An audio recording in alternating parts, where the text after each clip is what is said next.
This is where we left off in our part one, noticing again the bell curve and the various stages upon it.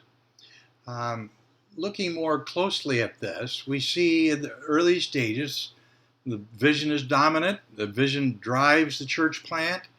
There's an effort to move towards building a sense of community and to raise up leaders.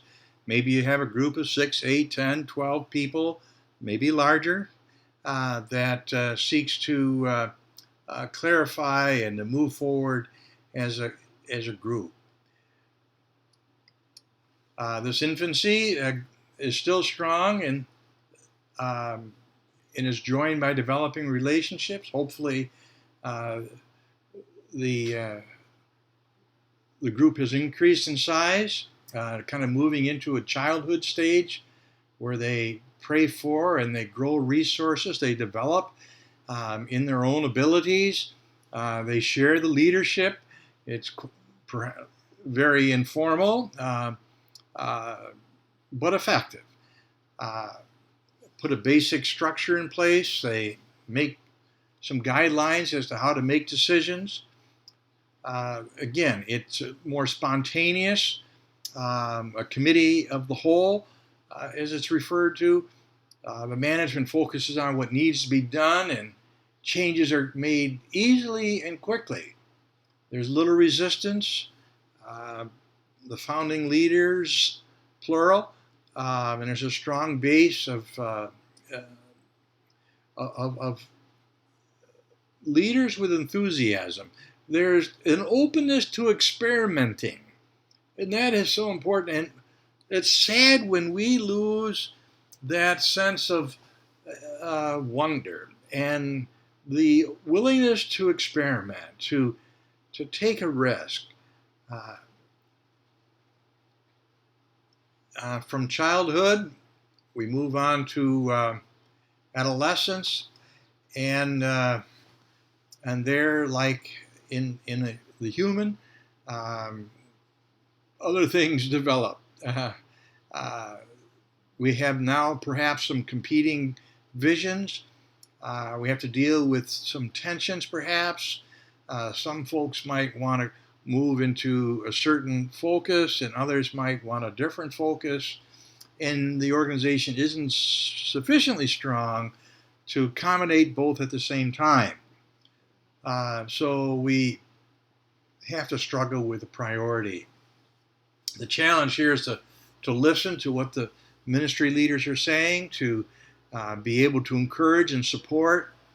Again, there's typically a high level of excitement, yet at this point, people may become complacent on the right-hand side. Let's keep focus here. The adolescence, during adolescence, vision, relationships are all dominant. The VIP, and the M you see at the top is still underdeveloped, and that's okay.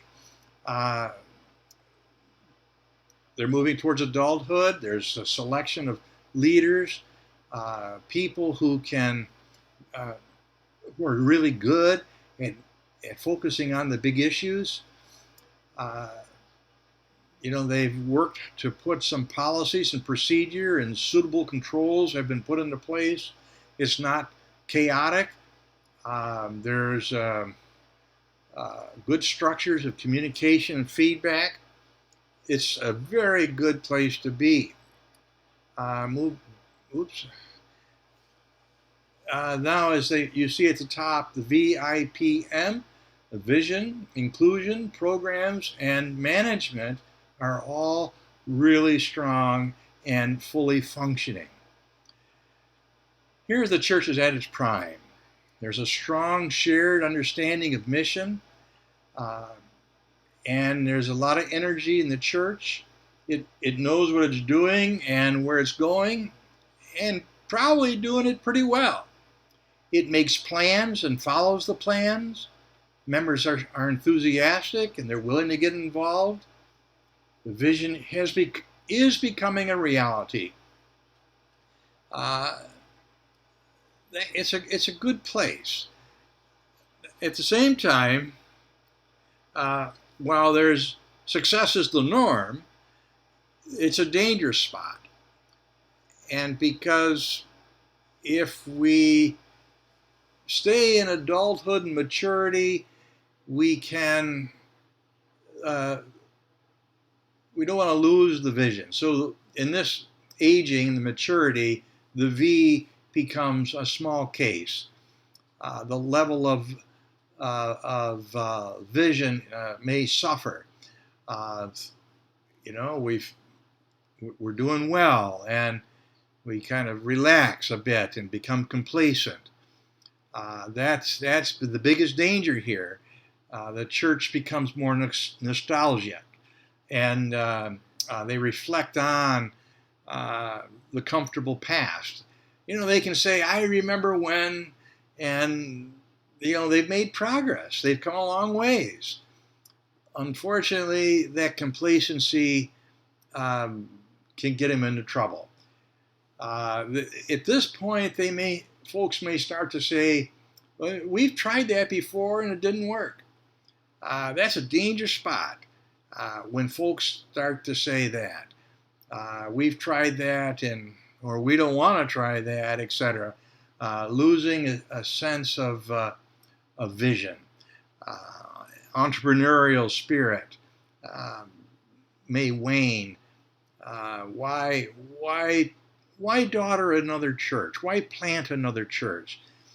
Here's a congregation I know that is planting another congregation. Now, there could be folks in that church that are saying, why do that? Our church here is doing well. Why do we want to start another church in a different part of the county? Why upset things? So we need to keep that vision in front of the people. I skipped again along. Programs in this level now, the VIP, are in the small case. They're diminishing, and the vision is dimming. The primary strengths are in its management, and really that has become part of the problem. The church must be able to acknowledge this, that they're in trouble. We got to deal with it. We got to recover the vision. We got to get back to where people were. There were good relationships here, and inclusionary relationships. That was our focus. Relationships with God and with others, etc.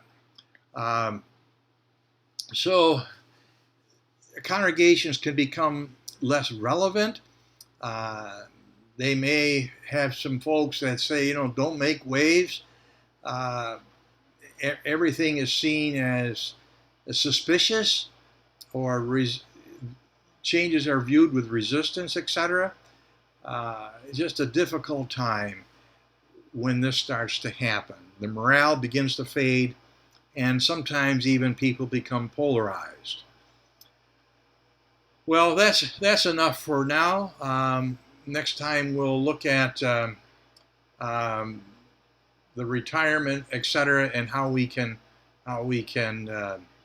make a change. Take care.